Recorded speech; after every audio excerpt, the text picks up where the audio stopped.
O ito na po. Kami po ni Nelson tumanggap po ng bilin O, bilang mga kaanib po sa Iglesia ni Cristo at sa atin hong mga kababayan. Dahil po dyan, mga kababayan at mga kapatid sa Iglesia, ang mga kapatid po sa Iglesia ay naghahanda, Nelson. Ulitin ko po ang mga kapatid po sa Iglesia ay naghahanda na magsagawa po ng rally. Magsagawa po ng rally upang ipahayag sa lahat ng mga kinauukulan na ang Iglesia ni Cristo ay pabor.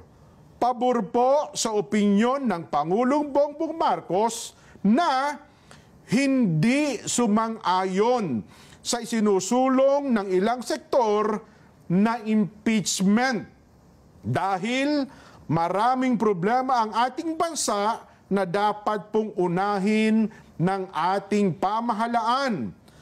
Ang Iglesia ni Cristo po ay para sa kapayapaan.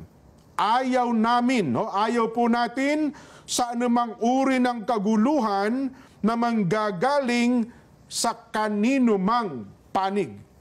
Ngayon pa lamang po, mga kababayan, ay nag-uorganisa na po ang mga lokal sa buong iglesia para magkaroon ng mga malalaking pagtitipon.